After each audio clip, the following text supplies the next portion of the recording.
Okay, today is the 15th of August, and we are on the 35th chapter of the Samyutta Nikaya, Salayatana Samyutta. Now we come to Sutta 35.240. The Buddha said, monks, in the past, a tortoise was searching for food along the bank of a river one evening. On that same evening, a jackal was also searching for food along the bank of that same river. When the tortoise saw the jackal in the distance searching for food, it drew its limbs and neck inside its shell and passed the time keeping still and silent. The jackal had also seen the tortoise in the distance searching for food, so he approached and waited close by, thinking, when this tortoise extends one or another of its limbs or its neck, I will grab it right on the spot, pull it out and eat it. But because the tortoise did not extend any of its limbs or its neck, the jackal, failing to gain access to it, lost interest in it and departed. So too monks, Mara, the evil one, is constantly and continually waiting close by you, thinking, perhaps I will gain access to him through the eye, or through the ear, or through the nose, or tongue, or body, or mind. Therefore, monks, dwell guarding the doors of the sense faculties. Having seen a form with the eye, do not grasp its signs and features, since if you leave the eye faculty unguarded, evil and unwholesome states of covetousness and grief might invade you. Practice the way of its restraint. Guard the eye faculty. Undertake the restraint of the eye faculty. Similarly, having heard a sound with the ear, smelled an odor with the nose, severed a taste with the tongue, felt a tactile object with the body, cognized a thought, do not grasp its features and signs, since if you leave the faculties unguarded, evil and unwholesome states of covetousness and grief might invade you. Practice the way of its restraint. Guard the faculties. Undertake the restraint of the faculties. When monks, you dwell guarding the doors of the sense faculties, Mara, the evil one, failing to gain access to you, will lose interest and depart, just as the jackal departed from the tortoise. Drawing in the mind's thoughts, as a tortoise draws its limbs into its shell, independent, not harassing others, fully quenched, a monk would not blame anyone. So, that's the end of the sutta. So this is a very interesting sutta. So this tortoise was walking along the banks of the river looking for food. Suddenly he saw this jackal. Jackal is something like a bigger fox, something like a wild dog. And he was also looking for food, and this tortoise would be a good food for this jackal. So the tortoise quickly withdrew its four limbs and its neck inside the shell and dare not come out. So this jackal was waiting and waiting and waiting for him. If any of the limbs or the head comes out, he was thinking he will bite it and grab it out and eat it up. But the tortoise dare not come out. So after some time he got tired and he left. So the Buddha says in the same way, Mara is waiting to catch us at the six sense doors.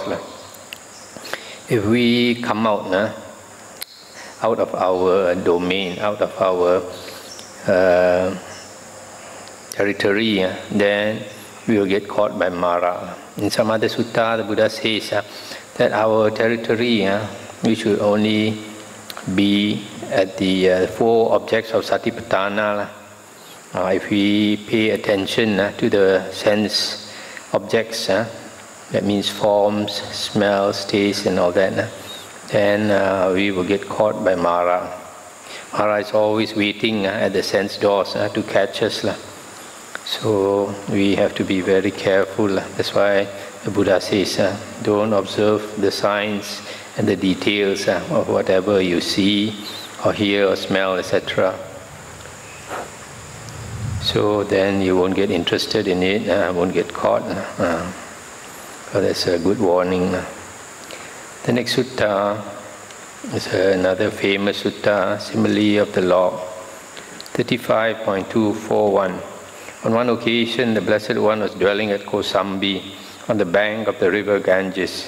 The Blessed One saw a great log being carried along by the current of the river Ganges. And he addressed the monks thus, "Do you see, monks, that great log being carried along by the current of the river Ganges?" "Yes, Venerable Sir."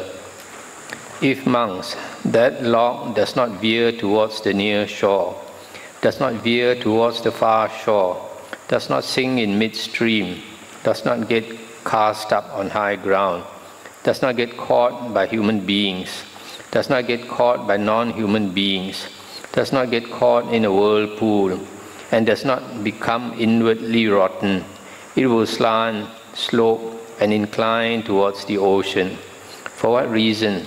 Because the current of the river Ganges slants, slopes, and inclines towards the ocean.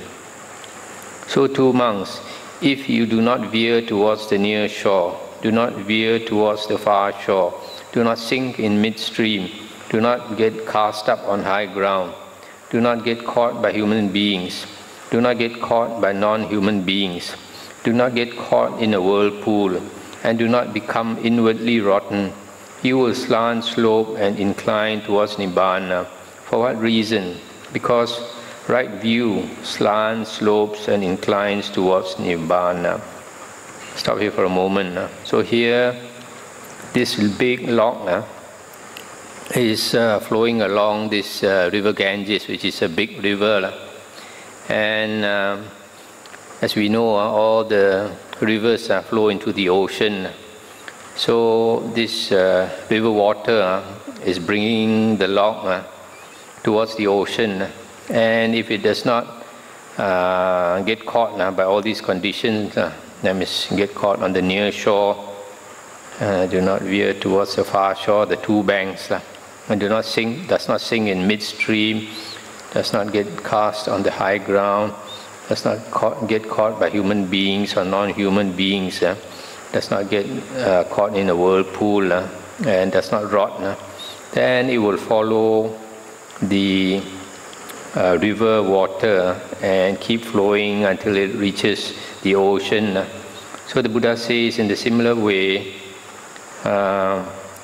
if we have right view, then unless we get distracted, caught by these conditions, then we will naturally slope, incline towards Nibbana, just like the log will go towards the ocean. So with right view, you will go towards Nibbana.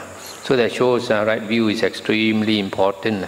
If you don't have right view, you have no chance of going towards Nibbana.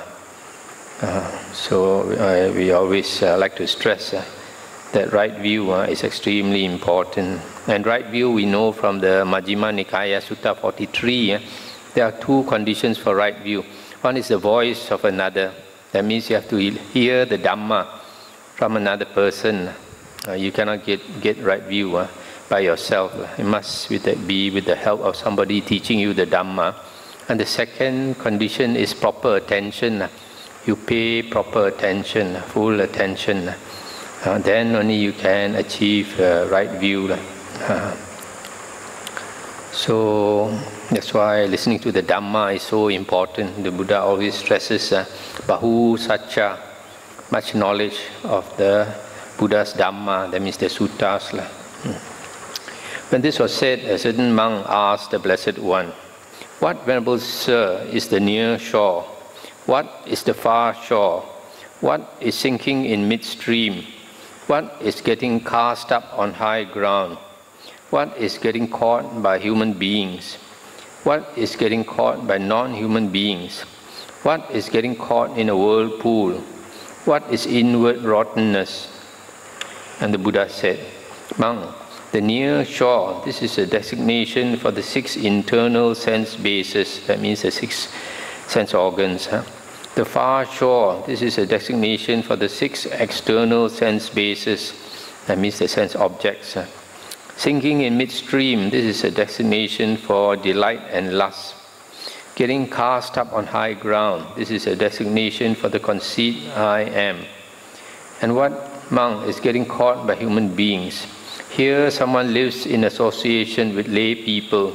He rejoices with them and sorrows with them. He is happy when they are happy and sad when they are sad. And he involves himself in their affairs and duties. This is called getting caught by human beings. And what monk is getting caught by non-human beings? Here someone lives the holy life with the aspiration to be reborn into a certain order of devas, thinking, by this virtue or vow or austerity or holy life, I will become a deva or one among the devas. This is called getting caught by non-human beings. Getting caught in a whirlpool. This monk is a designation for the 5 chords of sensual pleasure. And what monk is inward rottenness? Here someone is immoral, one of evil character, of impure and suspect behavior, secretive in his acts, no ascetic, though claiming to be one, not a celibate, though claiming to be one, inwardly rotten, corrupt, depraved. This is called inward rottenness. Stop here for a moment. So here the Buddha is explaining that the near shore is the 6 sense organs, internal sense bases. The far shore is the 6 external sense objects. External sense bases is the sense objects. So if you veer towards the near shore or veer towards the far shore, that means you have desire for the 6 sense bases, lust for the 6 sense bases, or you have desire and lust for the sense objects, sight, sound, smell, taste, and all that. And the sinking in midstream is delight and lust. Delight and lust for sensual pleasures. Getting cast up on high ground. This is a designation for the conceit I am. So just now if you have desire and lust, you will sing.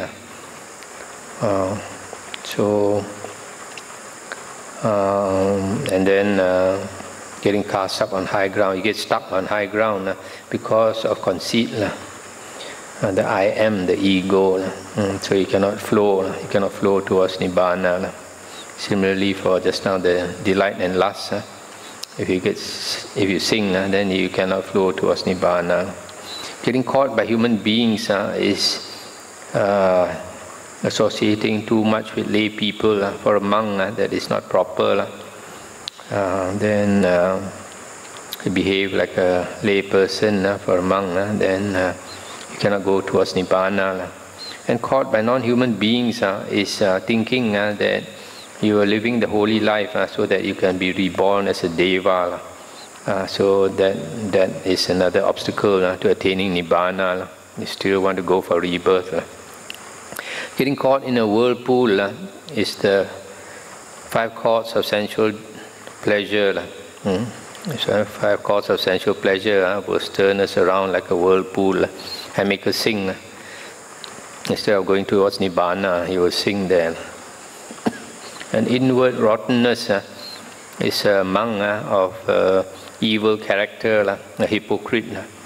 Shows outside is a good monk, but inside he is impure, rotten. So if that's the case, he rots within. He cannot, just like wood. When the wood rots, the log, when it rots, it will sing. So similarly, if a monk is rotten inside, then he will sing. He cannot flow towards Nibbana. Now on that occasion, the cowherd Nanda was standing near the Blessed One. He then said to the Blessed One, "Venerable Sir, I will not veer towards the